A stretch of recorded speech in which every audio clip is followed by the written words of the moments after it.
답이 왜 그래? 모르겠다라는 말이. 자, 그래서 이제 11페이지 보면은 그 알칼리 금속하고 할로젠 원소의 성질이다 해서 요게 이제 요 앞에 화학 파트의 제일 마지막이어서 일단 첫 번째는 이제 알칼리 금속이 나오는데 알칼리 금속은 여기 써 있는 것처럼 이제 주기율표에 몇 쪽에 있는 거냐면 1쪽에 속해 있는 것 중에 금속만 알칼리 금속이다 이렇게 부르는 거야. 근데 이제 주기율표 1쪽에 1쪽이 누구니까? 수소잖아. 그러니까 이제 그 수소를 뭐하고 수소를 뺀 나머지들이 뭐가 된다? 알칼리 금속이다 이렇게 불러요. 그래서 1쪽에 있는 수소를 제외하고 나머지 것들을 이제 알칼리 금속이다. 그래서 이제 특징이 있는데 일단 첫 번째는 여기 써 있는 것처럼 실온에서 모두 고체다 이런 말이 써 있거든. 근데 보통 과학에서 이제 저런 어떤 물질의 상태를 우리가 보통 표현하면 이런 걸 생각해야 돼. 이렇게 중2 개념이죠. 이렇게. 그러니까 보통 우리가 이렇게 수직선을 그었을 때 너 오늘 화장 안 하고 왔어? 근데 왜 이렇게 얼굴이 칙칙해 보이지? 뭐 요새 힘들었어? 그래서 여기가 이제 만약에 어떤 물질의 녹는 점이고 여기가 이제 어떤 물질의 끓는 점이었다고 쳐봐. 그럼 보통 녹는 점보다 낮으면 무슨 상태야? 고체. 그 정도는 알잖아. 녹는 점보다 낮으면 보통 우리가 고체 상태다 이렇게 부르고 녹는 점하고 끓는 점 사이에 있으면 액체가 되고 끓는 점보다 높으면 기체가 되겠죠. 근데 여기 저기 써 있는 게 실온이잖아. 실온. 그래서 보통 과학에서 말하는 실온은 한 20에서 25도 정도를 생각하면 되거든. 그러면 이제 알칼리 금속이 20이나 25도씨에서 물질의 상태가 뭐라니까? 고체다 이런 뜻이잖아. 그러니까 얘네들은 녹는 점이 20이나 25도보다는 큰 거야, 작은 거야? 큰 거야, 무조건. 그러니까 예를 들면 숫자로 썼을 때 어떤 알칼리 금속의 녹는 점이 예를 들면 한 100도였다고 쳐봐. 그냥 100도였다. 그럼 100도였으면 이 100도라는 온도하고 비교해 봤을 때 20이나 25도는 100도보다는 뭐하기 때문에 100도보다는 낮기 때문에 저기서 실온에서 모두 고체 상태다라는 표현은 최소한 알칼리 금속은 녹는 점이 뭐한다? 녹는 점이 20이나 25도씨보다 무조건 높은 금속이다 이런 뜻이지. 무슨 말이 돼요? 근데 금속 중에 유일하게 액체인 금속이 뭐가 돼? 수은이잖아. 그러니까 수은은 실온에서 지금 액체 상태이기 때문에 수은은 녹는 점이 20이나 25도씨보다 뭐 한 거야? 낮은 거고 끓는 점이 20이나 25도보다는 뭐야? 높다. 어? 높다. 뭐가? 아니 수은이 실온에서 뭐가 되니까? 실온에서 액체니까 수은은 실온에서 액체니까 수은의 녹는 점하고 끓는 점 사이가 20이나 25도씨다 이런 표현이 되겠지. 되겠죠? 그래서 이제 첫 번째 알칼리 금속은 실온에서 모두 고체 상태고 그 다음에 은백색에 뭘 띠냐 하면 광택을 띈대. 광택. 근데 이제 은백색이니까 만약에 이걸 떼면 그냥 백색이거든. 그럼 보통 우리가 어떤 물질이 백색을 띈다라는 건 무슨 뜻이야? 어떤 물질이 백색이라는 거야. 그러니까 예를 들면 뭐 이런 종이가 백색인 이유가 뭐야? 모든 빛을 반사하기 때문에 그러잖아. 그러니까는 알칼리 금속에 백색광을 비치면 알칼리 금속은 모든 빛을 주로 다 뭐하기 때문에 반사하기 때문에 백색의 광택을 띈다. 그래서 주로 이제 빛을 잘 반사를 하는 게 금속이다. 이렇게 보면 되겠고. 그 다음에 이제 두 번째 보면 다른 금속하고 비교해 봤을 때 밀도가 뭐하냐면 밀도가 작아. 근데 그 중2 개념상으로 봤을 때 밀도의 기준이 물이잖아. 그치? 물의 밀도가 1이지. 근데 알칼리 금속은 그 물하고 비교해 봤을 때 밀도가 1보다도 뭐야? 1보다도 작은 거야. 그러니까 밀도가 작다는 건 다른 말로 표현하면 그냥 가벼운 금속이다라고 생각하면 되겠지. 그러니까 요거 세 개 중에 이제 우리한테 제일 친숙한 애가 누구야? 리튬이지, 리튬. 그잖아. 우리가 휴대전화의 배터리에 다 리튬이 들어가 있잖아. 그래서 휴대전화 배터리로 리튬을 쓰는 게 금속이니까 전기를 잘 통하는 성질이 있어서 쓰는 것도 있지만 뭐 하니까? 가벼운 금속이기 때문에 쓰는 거지. 물에 떠요? 응? 물에 떠요? 또 이상한 소리 한다. 또 휴대폰 던지면 물에 뜨냐고? 아니 어? 리튬 떠요. 리튬 물에 뜬다고. 핸드폰 떠요? 아니, 그러니까 너는 그런 게 너무, 너는 면접에 부적합한 질문이잖아. 아니, 휴대폰이 전체가 리튬으로 돼 있어? 아니 저 리튬 아니, 선생님이 얘기한 건 그냥 리튬이라는 금속만 물에 뜨는데, 우리가 사용하는 휴대폰이 전체가 리튬이 아니잖아. 응? 이상하지 않아? 네가 질문하고 나서도? 응? 약간 똥멍청이 같은 질문인데? 그래서 어쨌든 다른 금속에 비해서 밀도가 되게 작다는 표현이, 물에도 뭐 할 수 있냐면 뜨는 금속이야. 보통 금속들은 물에 다 가라앉는데 알칼리 금속은 이제 물에 뜨는 거고, 그 다음에 칼로 쉽게 자를 정도로 뭐 하냐면 무른 금속이에요. 무른. 그러니까 여기서 말하는 칼이 그 카타칼 같은 거 있잖아. 카타칼로 잘라도 뭐야? 알칼리 금속은 잘린단 말이야. 약간 점토 같은 느낌이에요. 그래서 아주 말랑말랑한 금속이다. 이렇게 보면 되고, 그 다음에 3번에 보면, 화학이니까 이 파트가 제일 중요하죠. 이거 지우면 안 되겠다.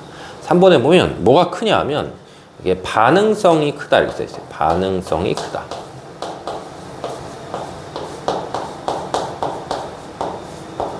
근데 알칼리 금속은 금속이기 때문에 금속의 반응성이 크다라는 거의 의미. 알았지? 지금 우리가 배우는 알칼리 금속이니까 알칼리 금속의 반응성이 크다는 거의 뜻이 뭐냐면 금속이니까 전자를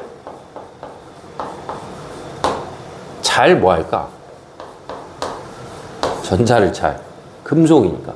응, 전자를 잘 잃어버리는 성질이 있다. 이런. 그래서 다른 물질하고 반응을 할 때 전자를 잘 잃어버린다. 이제 이런 의미지. 그래서 전자를 잘 잃어버리니까 그 잃어버린 전자를 다른 누군가한테 뭐 하는 거야? 쉽게 준다. 이렇게 보면 되겠지. 그래서 알칼리 금속이 반응성이 크다라는 게 이제 그런 의미고, 그 다음에 특히 반응을 잘하는 게 산소나 물하고 반응을 아주 잘해요. 그렇지? 공기 중에 있는 산소나 물하고 이제 반응을 잘하는 거예요. 그래서 여기 이제 식을 봤을 때 이거는 이제 니네들은 3학년이니까 3학년 기준으로 우리가 꼭 알고 있어야 되는 식이어서, 이제 왼편에 보면 이제 알칼리 금속, 얘는 이제 금속이란 말이에요. 금속. 그 다음에 얘는 산소니까 얘는 뭐야? 얘는 이제 비금속이란 말이야. 근데 우리가 이제 이런 화학식을 쓸 때 산소라고 하는 거는 비금속이기 때문에 자연계에 존재할 때 O로 존재하는 게 아니고 반드시 산소 원자들끼리 서로 뭐해서 공유결합해서 O2로 존재하는 거예요. 그러니까 예를 들면 이 지금 식이 나트륨과 산소가 반응한다 이런 의미이기 때문에, 만약에 산소라고 하는 놈을 누가 화학식으로 쓰라고 하면 O라고 쓰면 안 되고 공유결합하니까 뭐라고 써야 되냐면 O2 이렇게 써야 되고, 그 다음에 나트륨이라고 하는 거는 금속인데 금속은 뭐 하는 놈이 아니냐면 금속은 공유결합하는 놈이 아니기 때문에 반대로 금속은 여기 써 있는 것처럼 4NA는 가능한데, 예를 들면 Na4 이런 건 불가능. 금속들이 있을 때. 그래서 금속들은 항상 내가 개수를 표현하고 싶으면 원소기호 앞에 몇 개 이렇게 표현해서 써야 돼. 그것만 안 헷갈립니다. 알지? 비금속은 공유결합하니까 뒤에 몇 개의 원자가 결합한다라는 걸 표현을 쓰면 되고, 금속들은 앞에다 숫자를 써야 되는 거지. 그래서 나트륨하고 산소하고 서로 뭐 하냐면 반응을 하게 되면, 자, 여기 써 있는 요게 나와요. 자, 읽어봐. 뭐야? 뒤에서부터 읽으면 되니까. 산화나트륨이잖아. 근데 앞에서 배웠을 때 나트륨과 산소를 비교해 보면 나트륨은 1쪽이기 때문에 얼마가 잘 되냐면 나트륨은 1 플러스가 잘 되고, 그 다음에 산소는 16쪽이기 때문에 전자를 2개 얻어서 2 마이너스가 잘 된단 말이에요. 그럼 얘네들 전하량이 1대 2이기 때문에 결합을 할 때는 항상 전하량을 뒤집어야 되거든. 그러니까 몇 대 몇으로? 2대 1로 결합합니다. 2대 1로. 그래서 산화나트륨이라는 거에 식을 쓸 때는 반드시 어떻게 써야 되냐면 반드시 Na2O 이렇게 써줘야지. Na2O. 그래서 이제 무슨 결합 물질이 되냐 하면 이온 결합 물질이 되는 거지. 근데 이제 이렇게 식을 세우고 나면 이제 원래대로 써보면, 원래도 처음에 쓰면 그냥 이렇게 써야 돼. 나트륨이 산소하고 반응해서 뭐가 되냐면 산화나트륨이 된다. 이렇게. 이렇게 식을 쓰는 건데, 항상 화학 반응식을 세우면 화학 반응식은 요 화살표를 기준으로 했을 때 우리가 꼭 지켜야 되는 게 뭐냐면 원자의 종류와 그 다음에 개수, 이게 뭐 하냐면 반응 전과 반응 후가 항상 뭐 하냐면 똑같아야 돼. 근데 그냥 식을 선생님이 하얀색 분필로 쓴 걸 기준으로 하면 앞에 나트륨이 하나인데 뒤에는 몇 개 있으니까? 두 개 있고 앞에 산소는 두 개 있잖아. 산소 원자가. 근데 뒤에는 산소 원자라고 표현될 수 있는 O 값이 하나밖에 없기 때문에 이러면 개수가 안 맞는 거야. 그렇기 때문에 그 개수를 뭐 하기 위해서 앞에 맞춰주기 위해서 이렇게 앞에 어떤 숫자를 쓰거든. 이렇게 이제 3-1에 나올 거예요. 그래서 앞에 이런 숫자를 쓰는 걸 뭐라고 부르냐, 우리가 개수다 이렇게 부르는 거예요. 그래서 원자의 종류와 개수가 맞지 않을 때는 물질을 건드리는 게 아니고 앞에 뭘 붙여서, 앞에 개수를 붙여서 여기다가 4를 쓰고 여기다 2를 쓰면 이제 계산을 한다고 쳐봐. 그럼 계산을 하면 앞에 총 NA가 몇 개 있고 4개인데 뒤에는 2NA2니까 2 곱하기 2 하니까 4개가 되는 거지. 그리고 뒤에 앞에는 산소가 1 곱하기 2니까 몇 개 있고 2개 있고 얘는 2 곱하기 몇이니까 1이니까 2개 있다. 그래서 이렇게 해서 이제 식을 완성해야 돼요. 됐죠? 그래서 이렇게 식을 세우는 게 화학 반응 식이다. 이렇게 이제 볼 수 있겠지. 그래서 어쨌든 나트륨하고 뭐해서 나트륨이 산소하고 반응해서 이제 산화나트륨이 돼서 금방 광택을 잃어버린 거예요. 그러니까 광택을 잃어버린다라는 게 약간 말이 어려우면 예를 들면 철 같은 게 녹이 쓸잖아. 철이 녹이 쓴다는 게 뭐랑 결합하는 거야? 산소랑 결합하는 거야. 근데 철은 녹이 쓰는데 한 이틀, 3일 정도 걸리는데 알칼리 금속들은 그냥 공기 중에 놔두면 바로 녹이 쓰는 거야. 그러니까 그만큼 이제 엄청 뭐 하냐면 전자를 잘 잃어버려서 반응을 되게 빨리빨리 진행한다. 이렇게 이제 보면 되겠지. 자, 그 다음에 이제 두 번째. 이게 더 중요한 건데, 일단 알칼리 금속 어디다 집어넣냐면 물에 집어넣으면 이제 알칼리 금속이 이제 물하고 반응을 해. 그래서 물하고 반응을 해서 무슨 기체가 생기냐면 수소라는 기체가 발생을 해요. 알지? 그래서 수소라는 기체가 발생을 하기 때문에 알칼리 금속을 물에 집어넣게 되면 수소 기체가 이렇게 뽀글뽀글 나오니까 거기다 예를 들면 성냥불 같은 걸 이렇게 갖다 대면 이제 퍽 하고 터지겠지. 반응을 할 수 있으니까. 그리고 중요한 게 뭐냐면 얘 말고 이제 알칼리 금속을 물에 집어넣으면 요런 물질이 생겨요. 요런 물질이. 근데 이제 보통 우리가 물이라고 하는 H2O가 있는데 H2O는 물은 보통 이렇게 부르거든. 이렇게 중성이다 불러. 중성. 알았지? 중성이면 먹으면 무슨 맛이야? 네, 무맛이야. 아무 맛도 없는 거야. 아무 맛도. 근데 그 나트륨을 이제 물에 집어넣으면 이 나트륨이 물을 뭐 하냐면 물을 분해시켜 주거든. 그래서 나트륨이 물을 분해시켜 주면 이제 이렇게 생긴 물질이 생겨요. 이렇게. 근데 얘는 이제 이름이 뭐냐면 뒤에서부터 읽으면 얘는 수산화 나트륨이다라고 하는 물질이거든. 근데 이 수산화 나트륨이라고 하는 물질이 중2 때 배운 것처럼 물에 들어가면 Na 플러스랑 OH 마이너스로 뭐 하냐면 이온화하는 거야. 이건 그냥 중의 개념이에요. 중의 개념. 알지? Na 플러스랑 OH 마이너스에서 이온화하는데 물 속에 OH 마이너스라고 하는, 자, 읽어보시면 뭐가 되냐면 수산화 이온인데 물 속에서 수산화 이온이라고 하는 물질이 생성이 되잖아. 수산화 이온이라는 물질이 생기면 우리가 그런 경우를 뭐라고 부르냐면 염기성이다 이렇게 불러. 근데 참고로 이렇게 염기성, 산성, 중성 이런 거 배운 적 있어 없어?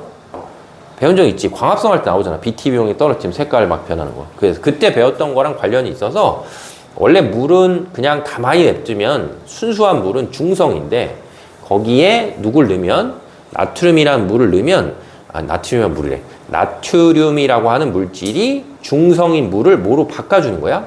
염기성으로 바꿔주는 거야. 근데 염기성을 보통 우리가 다른 말로 표현하면 염기성이 알칼리라는 의미야. 염기성이. 그래서 일족에 속해 있는 애들을 뭐라고 부르는 거야? 그래서 알칼리 금속이라고 부르는 거야. 알지? 알칼리 금속이라고 부르는 이유가 중성인 물에 알칼리 금속을 집어넣게, 그러니까 나트륨, 일족 알칼리 금속을 넣게 되면 걔가 그 수용액 상태의 성질을 염기성으로 바꿔주기 때문에 그래서 이제 알칼리 금속이다. 이렇게 이제 보통 표현할 수 있는 거지. 뭔 말인지 알겠니? 그래서 이제 알칼리 금속이다. 이렇게 표현을 하는 거고, 그 다음에 이제 밑으로 가면, 반응성이라고 해서 이제 알칼리 금속이 이렇게 3개가 있는데 3개 있는 알칼리 금속 중에 여기 자료에 세 개 중에 누가 반응성이 제일 크냐라고 했을 때 이제 여기 자료를 보면 되거든.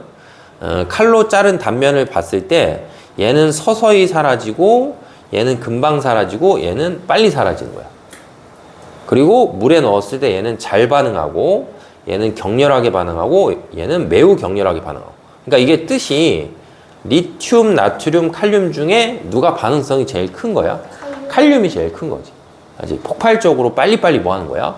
반응을 한다 이런 얘기야. 그래서 여기 써 있는 것처럼 원자 번호가 커질수록 리튬, 나트륨, 칼륨 이렇게 가는 것처럼 원자 번호가 커질수록 점점 반응성이 뭐 하냐면 반응성이 더 커진다.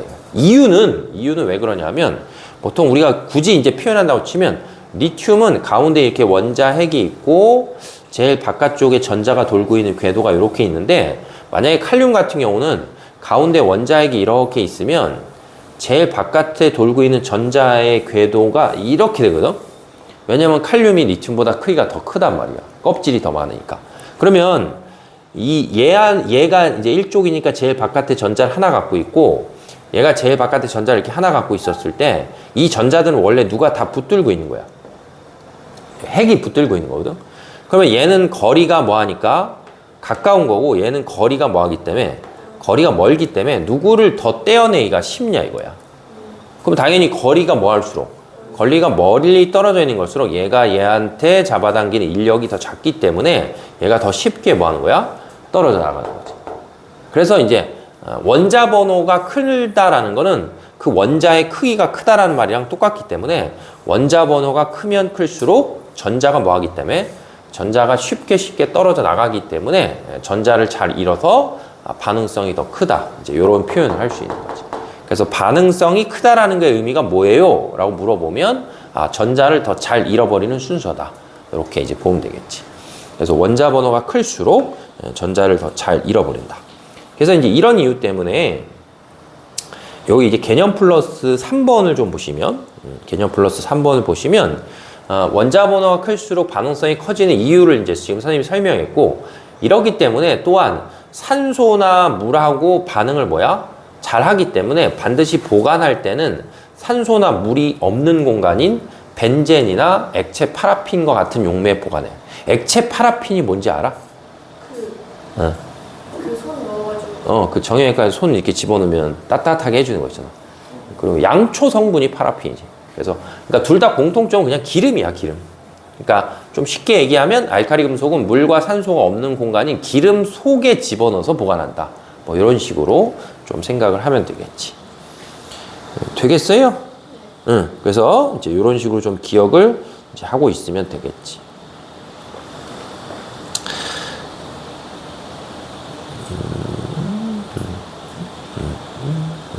자, 그 다음에 이제 밑으로 내려가시면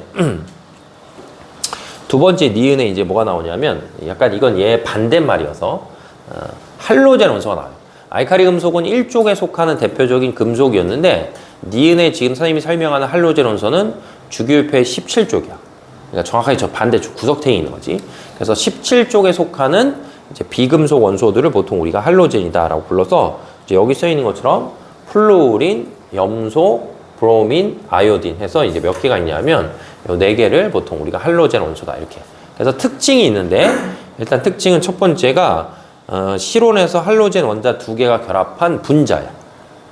알지? 그러니까 분자가 될 수밖에 없는 이유는 17쪽에 있는 원소는 혹시 손이 몇 개 있는지 기억나니 얘들아? 모르겠니? 손이 하나 있잖아. 두 개 있다는 근거는 뭐야 도대체? 15에서 17. 응? 아니 15는 3개 있고 16은 2개 있고 17은 하나 있고 8을 만들면 되는 거야 8을.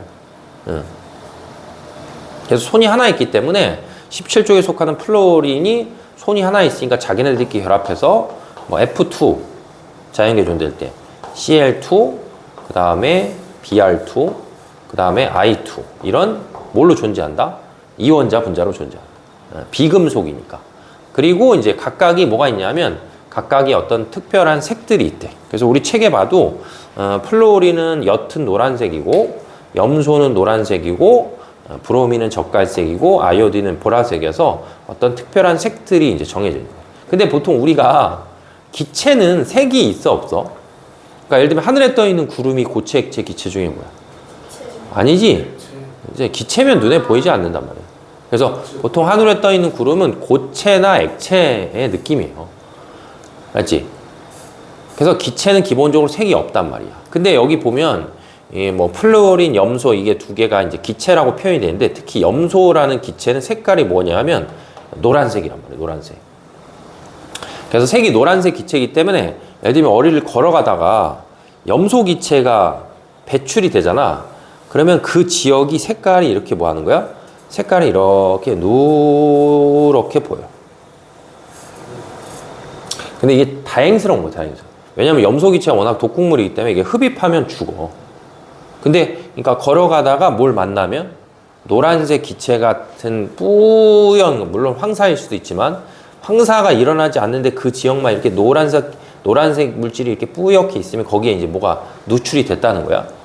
실제로 이제 이거 반도체나 그런 공장에서 염소 기체를 쓴다고, 제조 강조해서. 그러면 거기에 이렇게 싣고 가는 트럭이 예를 들면 이렇게 자빠지잖아. 그럼 자빠지면 거기에 이제 염소 기체가 누출이 되겠지. 그래서 그렇게 해서 염소 기체가 누출이 되면 이제 소방관들이 출동을 해서 이 염소 기체를 제거해야 되는데, 예를 들면 물을 뿌려서 제거하는 거 아니에요?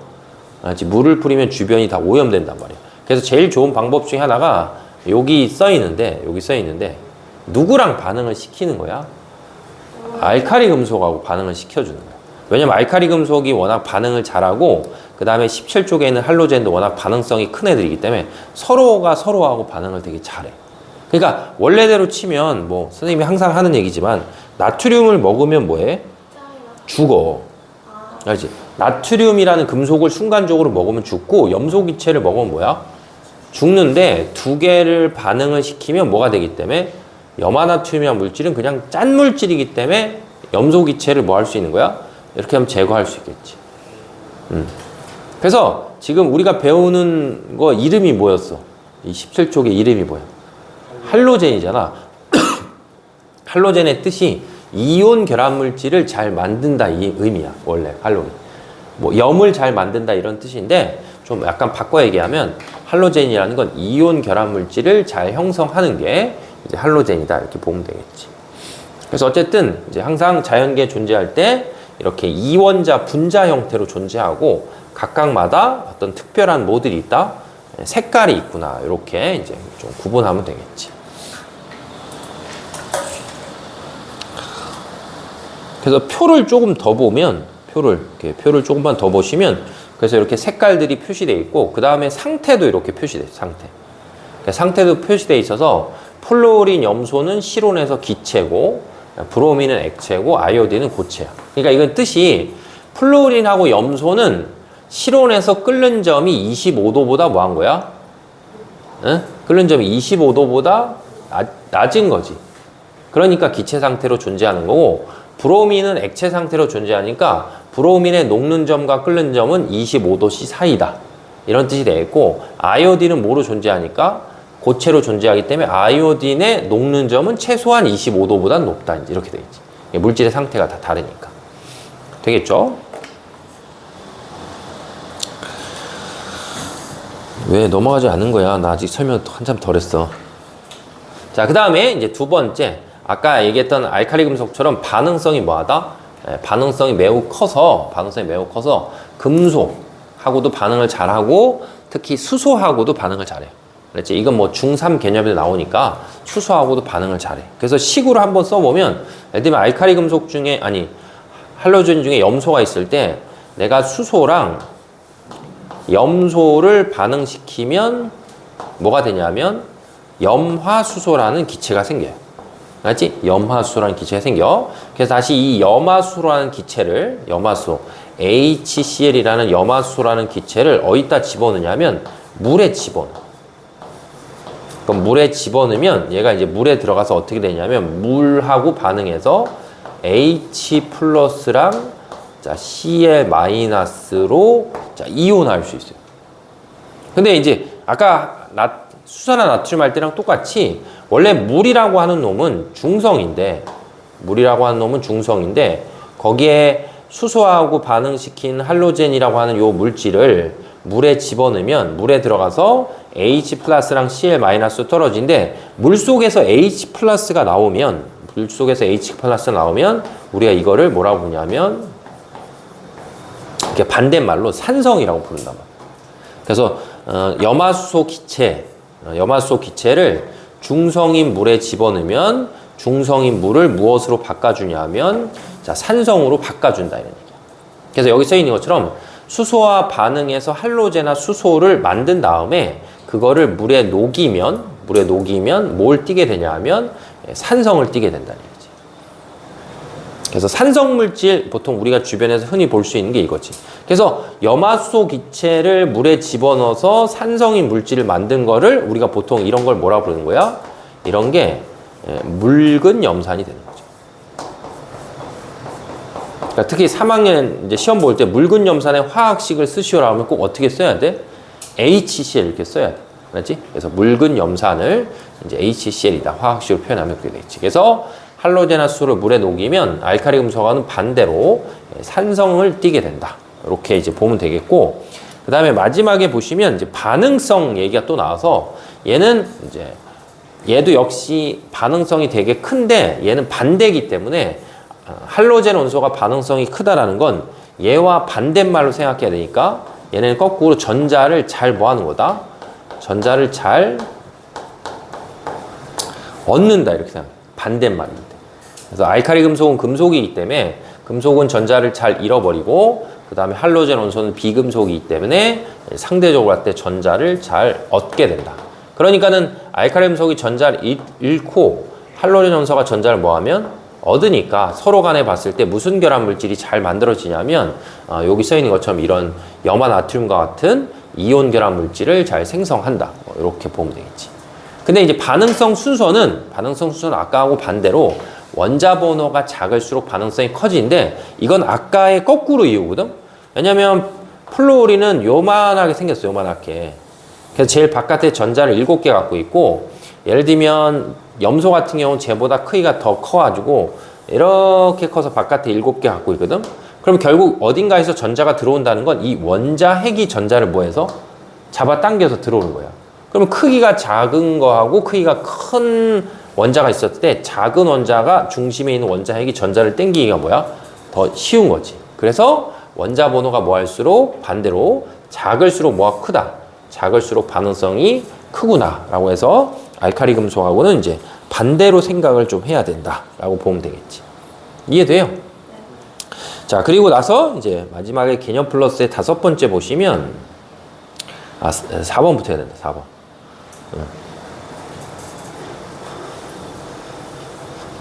그래서 4번은 지금 선생님이 계속 얘기했을 때 지구상에는 중성인 물질도 있고 그 다음에 염기성인 물질도 있고 그 다음에 산성인 물질도 있단 말이에요. 그래서 이렇게 3가지 종류가 있었을 때 이 3가지 종류 중에 아까 얘기했던 알칼리 금속은 뭘 만드는 거고 염기성을 만드는 거고 할로젠은 수소하고 반응해서 뭘 만드는 거야?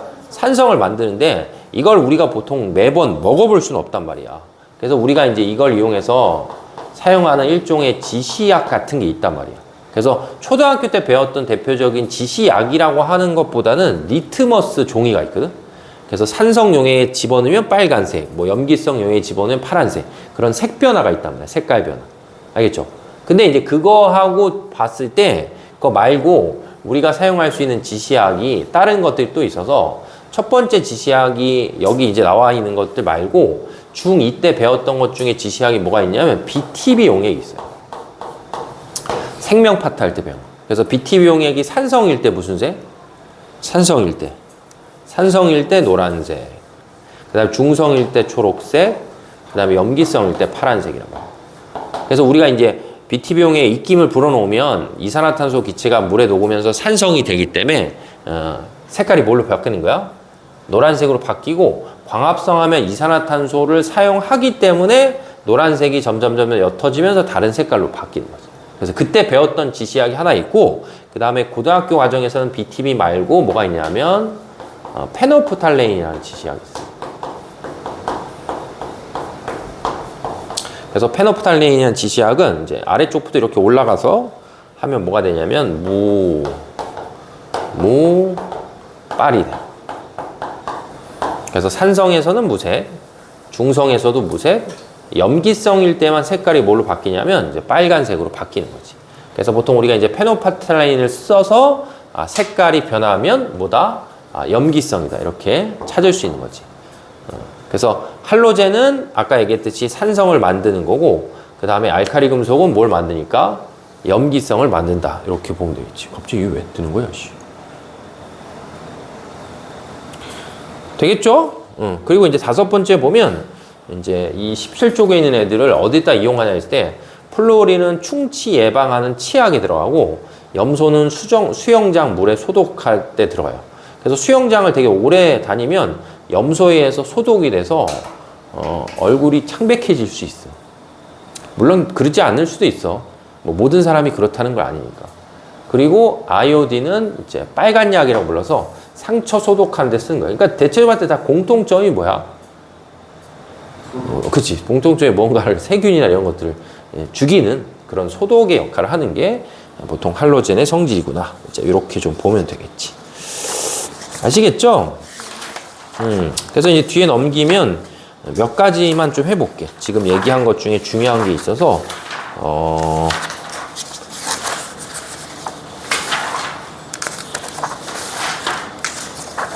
저기 55페이지.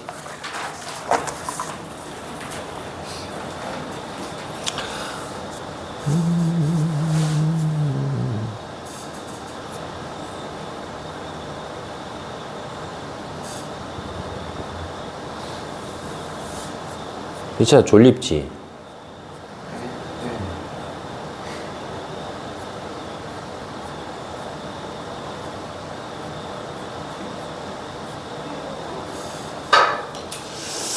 자, 그래서 2번 해볼게, 2번.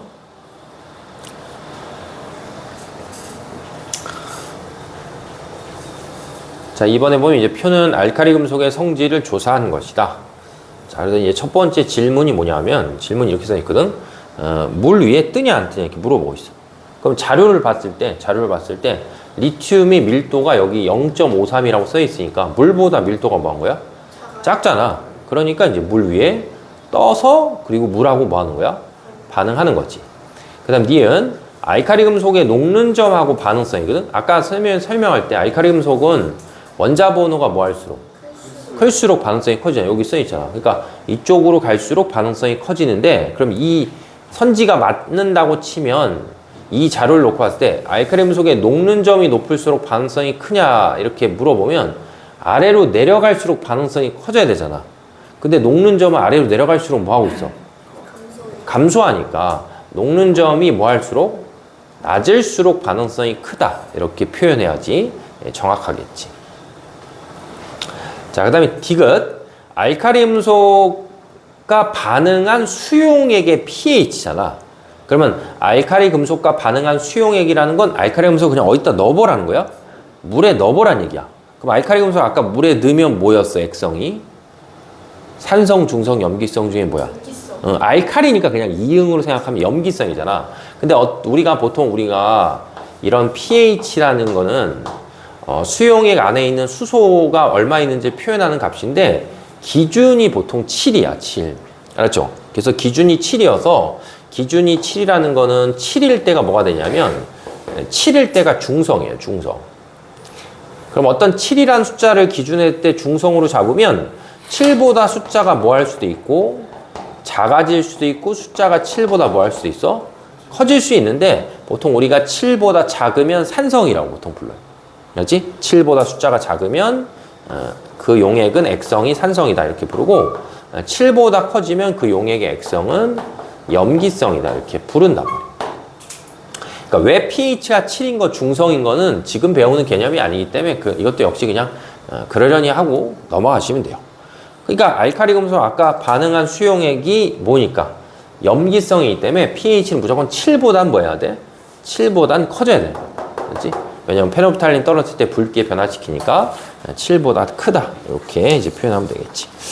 자, 그래서 첫 번째 자료에서 그 선지에서 봐야 될 게 그거여서 자, 표현을 해봤고, 자, 그 다음에 뒤로 넘어가셔서 이제 5번 문제를 보세요.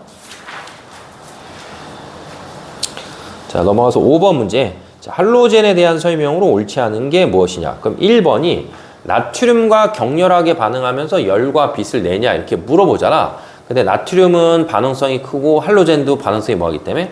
크기 때문에 서로가 서로를 만나면 뭐야? 격렬하게 반응하면서 열과 빛을 내면서 타는 거야. 타는 거. 그래서 이제 3학년 책에 나오는데 보통 우리가 이렇게 열과 빛을 내면서 타는 현상들을 무슨 반응이라고 부르냐면 화학에서는 발열 반응이다. 이렇게. 발열 반응. 그래서 일종의 발열 반응이 진행되면서 서로가 서로하고 반응을 하는 거지.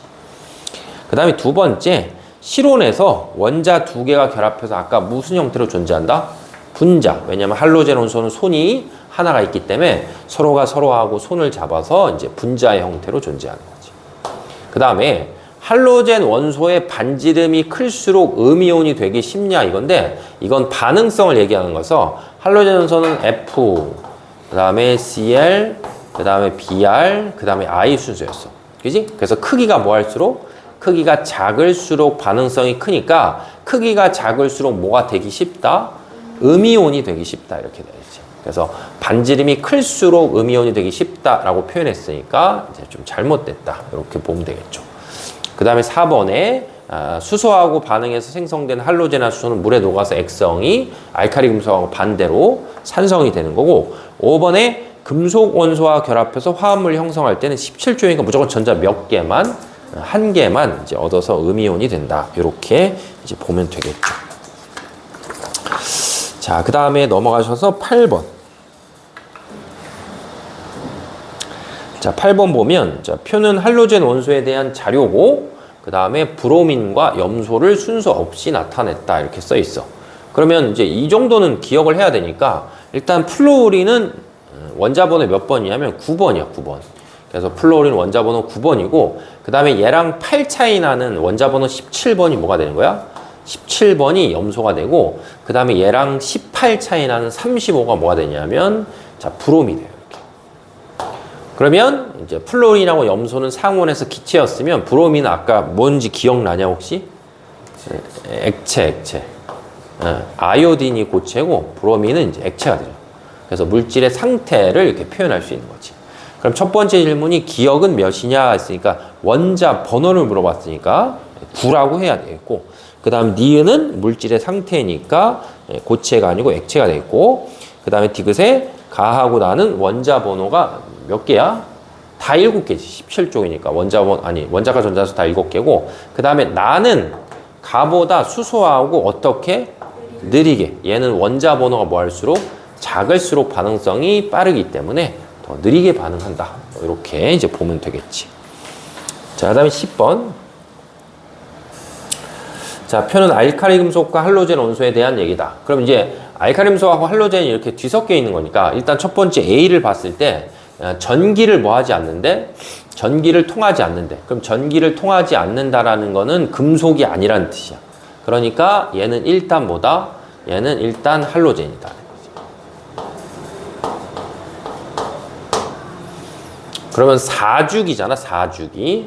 그럼 4주기에는 할로젠인데 어쨌든 할로젠이니까 원자가 전자수 몇 개 갖냐 하면 자, 7개가 갖는 거죠, 7개.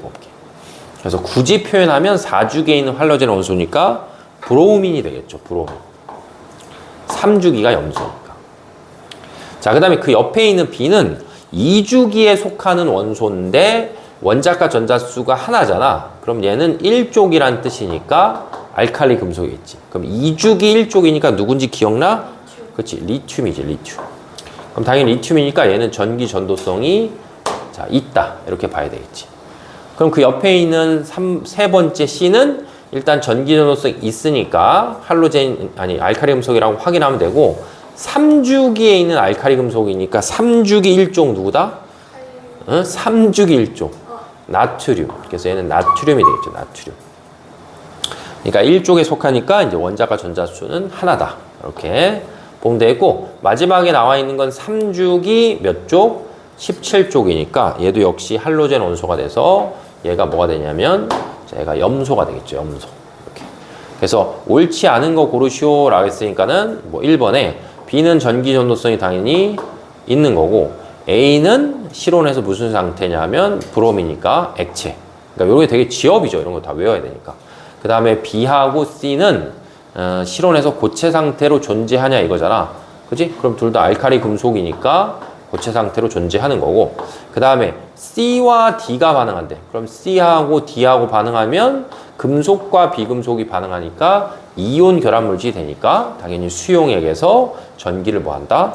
잘 통하는 물질이 되겠지. 그래서 답은 이제 5번이 틀렸다. 왜냐면 기억이 더 숫자가 커야 되는구나. 이렇게 보시면 되겠죠. 되죠? 그래서 뭐 뒤에 똑같은 문제가 하나 더 있으니까 스텝 2. 그건 이제 다음 시간 때쯤에 한 번씩 다시 해오시면 되고, 스텝 2에 하나 더 봐야 될 게 있어. 한 문제. 몇 번이냐면 10번. 스텝 2에 10번 한 번만 봐주세요. 그래서 10번을 보면, 자, 요 그림을 봐봐. 영희는 그림과 같이 각각의 시험관에 리튬 조각과 나트륨 조각을 가만히 떨어뜨리는 뭘 했냐 하면, 자, 실험을 했대요. 근데 여기 조건이 밀도가 리튬, 석유, 나트륨이래. 그러니까 리튬은 석유보다 가볍고 나트륨은 석유보다는 뭐하다? 석유보다는 무겁다 이런 얘기거든. 그러면 지금 여기서 봤을 때 리튬을 이렇게 떨어뜨리면 요 윗부분이 석유가 있는 층이란 말이야. 그리고 중위 개념으로 치면 석유하고 물은 무엇이 다르기 때문에 밀도가 다르고 서로 섞이는 물질이 아니니까 이게 층이 지는 거란 말이야. 그래서 이렇게 해서 리튬을 떨어뜨리면 리튬은 석유보다도 뭐하니까 가벼우니까 여기에 요렇게 떠 있는 거고, 그 다음에 나트륨은 석유보다는 무거워. 하지만 뭐보다는 가볍다? 물보다는 가벼운 거야, 얘는. 그렇기 때문에 얘는 석유보다 무겁기 때문에 석유 있는 층을 쭉 통과해서 가라앉아서 어디에? 요 물층 표면에 여기에 이렇게 뜨는 거지. 이런 식으로. 그러니까 기억에서 보면 가에서 물층은 붉은색으로 변하냐라는데 물까지 뭐 할 수가 없어? 갈 수가 없어. 가볍기 때문에. 그 다음 니은에 나에서는 그런 반응을 하니까 아까 이제 알칼리 금속이 물하고 반응하면 무슨 기체가 생기니까 수소 기체를 발생한다 이렇게 보면 되고, 그 다음에 디귿서 나에서 물층은 이제 알칼리 금속하고 반응하니까 여기가 원래 중성인데 뭘로 바뀌는 거야?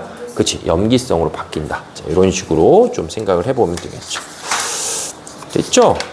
그래서 이제 화학 제일 마지막 파트를 좀 딱 끝내봤고, 이제 잠깐 쉬었다가 이제 오늘은 물리를 좀 나가고, 지금 오늘 하는 물리가 또 중학교 3학년 물리랑 다 관련이 있거든. 그래서 그렇게 좀 해볼게요.